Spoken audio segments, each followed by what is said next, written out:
इस वक्त की एक अहम खबर से दो पब्लिक सेक्टर बैंकों के निजीकरण के खिलाफ करीब 10 लाख बैंक कर्मचारी आज से 2 दिन हड़ताल पर हैं। हड़ताल के चलते बैंक शाखाओं में जमा निकासी समेत चेक क्लियरेंस और लोन अप्रूवल सर्विसेज प्रभावित हो रही है।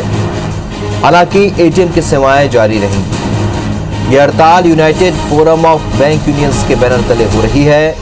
हड़ताल के चलते आम लोगों को परेशानी हो रही है क्योंकि 13 और 14 मार्च को भी बैंक बंद थे।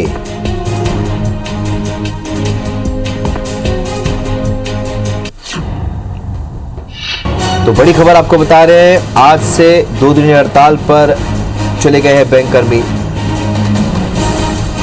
जिसके चलते बैंक से जुड़े तमाम कार्य जो है वो प्रभावित होने शुरू हो चुके हैं। आज से 2 दिन हड़ताल की शुरुआत हुई है। 10 लाख बैंक कर्मचारी हैं जो हड़ताल पर चले गए हैं। मध्य प्रदेश और छत्तीसगढ़ के तमाम बैंक कर्मी भी हड़ताल पर जा चुके हैं। हालांकि बैंक प्रबंधन ने ये दावा किया है, ये भरोसा दिलाया है कि एटीएम से संबंधित सेवाएं प्रभावित नहीं होंगी, लेकिन इसके अलावा बैंक से रिलेटेड जितने भी कामकाज हैं वो आज से प्रभावित हो जाएंगे 2 दिनों तक। तो उद्योग और व्यापार पर इससे लेकर असर पड़ सकता है। तो जमा और निकासी का काम नहीं हो सकेगा।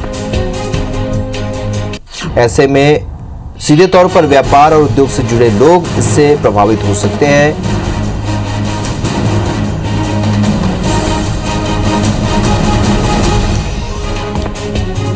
हालांकि एटीएम की सेवा लगातार बहाल रहने के दावे बैंक प्रबंधन ने किए हैं। तो United forum of bank unions की ये हड़ताल है बैंकों के निजीकरण के खिलाफ।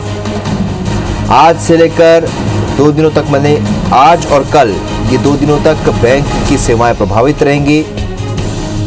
जमा निकासी, चेक क्लियरेंस और लोन अप्रूवल सेवा पर इसका सीधे तौर पर असर देखने को मिल सकता है। United forum bank of unions के बैनर तले ये हड़ताल बुलाई है बैंक कर्मियों ने।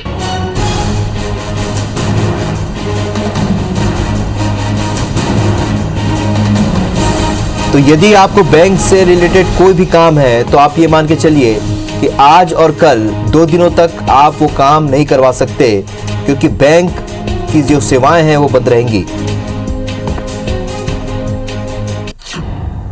तो इस महीने में वैसे भी त्योहार और दूसरे वजहों से बैंक बंद रहेंगे, लेकिन ये 2 दिन और हैं जो बैंक बंद रहेंगे, 15 और 16 मार्च। इससे पहले 13 और 14 तारीख को भी बैंक बंद थे। तो कुल मिलाकर अब 4 दिन तक बैंक बंद रहेंगे। इससे उद्योग और व्यापार से जुड़े लोगों को खासी परेशानी हो सकती है, क्योंकि जमा और निकासी का काम नहीं होगा। तो 2 दिनों तक बैंक हड़ताल और उसके पहले भी 2 दिन तक बैंक बंद रहे। ऐसे में बैंक से संबंधित जितने भी कार्य हैं वो प्रभावित रहेंगे।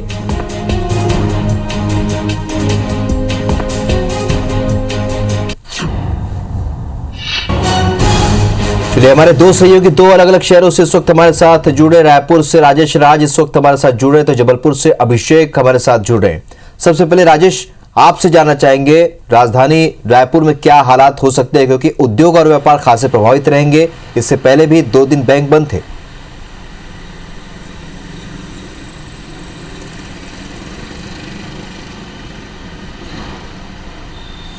जी बिल्कुल, देखिए मौजूद हैं हम अभी रायपुर के मोती बाग जो पंजाब नेशनल बैंक के ब्रांच है उसके आगे, और यहीं पे संगठन की तरफ से एक बड़े प्रदर्शन का आयोजन किया गया है। तमाम कर्मचारी अधिकारी इस जो आंदोलन में हड़ताल में शामिल है धीरे धीरे करके पहुंचने लगे हैं। प्रदेश भर से जो बैंक कर्मचारी है वो यहाँ पे इकट्ठा होंगे और फिर अपनी बात को रखने की कोशिश करेंगे।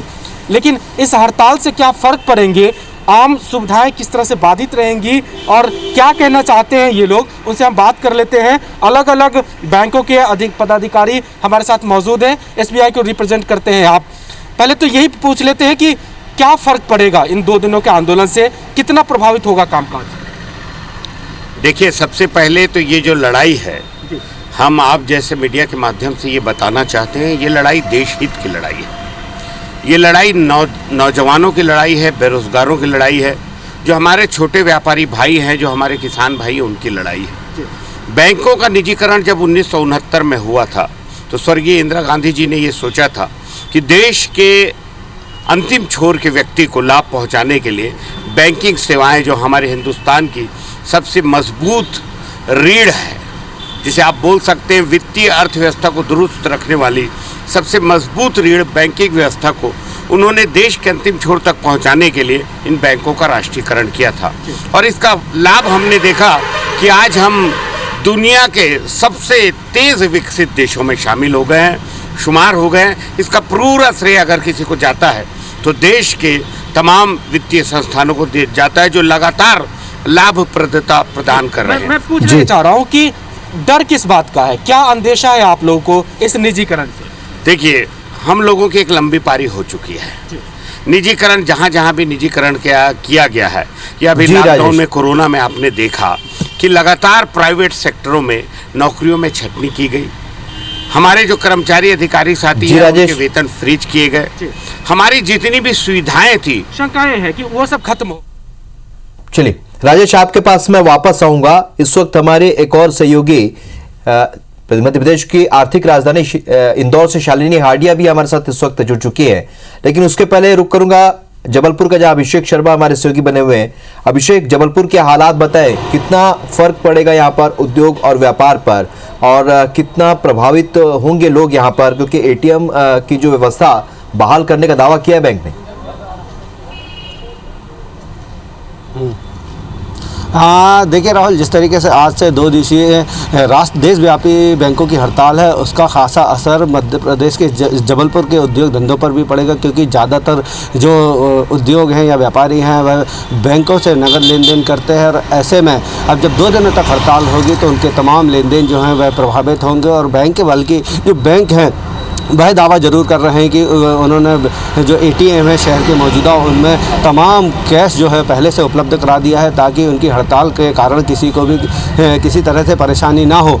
ये तो है कि जो आम लोग हैं जो थोड़ा सा निकासी करते हैं, क्योंकि बैंकों जो एटीएम है उनसे पैसे निकालने की सीमा एक लिमिट में है कि भाई एक दिन में 20,000 और 25,000 से ज़्यादा नहीं निकाल सकते हैं। तो ऐसे में जो व्यापारी हैं जिनका बड़े तादाद में लेन देन होता है, उनको काफ़ी असर पड़ेगा, क्योंकि बगैर लेन देन को काम नहीं चलेगा। और अगर हम बैंकों की हड़ताल की बात करें तो इन 2 दिवसीय बैंक में जबलपुर की लगभग 600 से ज़्यादा शाखाएं जो हैं बैंक, उनमें ताले लटके रहेंगे। उनके जो कर्मचारी हैं, अधिकारी हैं, वह सिविक सेंटर स्थित पार्क में इकट्ठा होकर केंद्र सरकार के खिलाफ अपनी आवाज़ उठाएंगे। उनका कहना है कि लगातार सरकार जो है बैंकों का निजीकरण कर रही है, निजी हाथों में सौंपने का काम कर रही है। इससे कहीं ना कहीं देश की अर्थव्यवस्था पर भी प्रभावित होगा, और जो सार्वजनिक क्षेत्र के बैंक हैं जिनमें ज़्यादातर लोग लेन देन करते हैं वह इससे दूर होंगे और बैंकों की संख्या लगातार घटेगी। अभी देश में मौजूदा हालात में 14 बैंक जो है सार्वजनिक क्षेत्र के, अगर इन 4 बैंकों को बंद कर दिया जाएगा तो ऐसे में संख्या 10 रह जाएगी।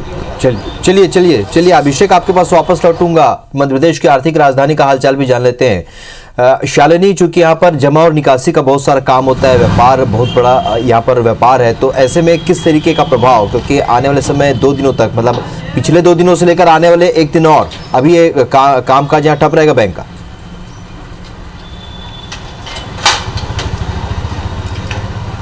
निश्चित तौर पर राहुल, देखिए मध्य प्रदेश की आर्थिक और औद्योगिक राजधानी कहलाता है इंदौर। ऐसे में करीब 400 करोड़ का लेन देन जो है वो प्रभावित होते हुए नजर आएगा। कुछ तस्वीरें मैं आपको दिखा देती हूँ। मैं इस समय साटा बाजार में मौजूद हूँ। इंदौर शहर के अंदर पूरी तरह से जितने भी बैंक कर्मी हैं उन्होंने समर्थन दिया है। इंदौर शहर के अंदर करीब 650 जो बैंक है वो आज पूरी तरह से बंद रहेगी, और इसके साथ 4,800 जो अधिकारी कर्मचारी है वो आज समर्थन देते हुए नजर आ रहे हैं हड़ताल को। ये जो तस्वीरें मैं आपको दिखा रही हूँ, ये मेन ब्रांच है बैंक ऑफ इंडिया की, और यहीं पर ही 11 बजे सभी कर्मचारी और अधिकारी इकट्ठा होंगे और सरकार के खिलाफ जो नारा बुलंद किया है उसको करने की कोशिश करेंगे। देखिए, परेशानी बेहद ज़्यादा है क्योंकि सेकंड सैटरडे और संडे रहा है। ऐसे में लोगों की शॉपिंग और सबसे ज़्यादा मार्केट का ये समय होता है, और उसके बाद सोमवार और मंगलवार तक अगर बैंक बंद रहेगी जी। उसका काफी विपरीत असर जो है वो देखने को मिलेगा। राहुल, उससे भी ज्यादा चिंता इसलिए है क्योंकि इंदौर शहर के अधिकांश एटीएम में जो कैश है वो लगभग खत्म होने की कगार पर आ गया है। हालांकि जितने भी बैंक कर्मी, उनका कहना है कि हम अलग से व्यवस्था जी। करा रहे हैं जिससे कैश में किसी भी तरह की किल्लत नहीं नजर आए। लेकिन अधिकांश एटीएम ऐसे हैं जहां पर शनिवार और संडे को कुछ ज्यादा ही ट्रांजैक्शन हुआ है हड़ताल के चलते, तो उसका एक बड़ा असर जो है वो भी देखने को मिल रहा है। और साथ ही साथ जितने भी उद्योग है, हर दिन जो ट्रांसफर अमाउंट होता है, ट्रांजैक्शंस होता है, जी। उसमें निश्चित तौर पर एक बड़ा प्रभाव पड़ेगा और इसका आलोक बिल्कुल जो है बड़ा वो देखने प्रभाव को भी पड़ेगा, और न लगातार केवल इंदौर में बल्कि देश के हर राज्य में जहां पर इस वक्त बड़े व्यापार हो रहे हैं या आम जनता ने, लेकिन सीधे तौर पर जो व्यापारी है, जो उद्योग है, वो खासे प्रभावित होंगे। इस चर्चा के लिए बहुत बहुत शुक्रिया। आगे भी आपसे अपडेट लेते रहेंगे।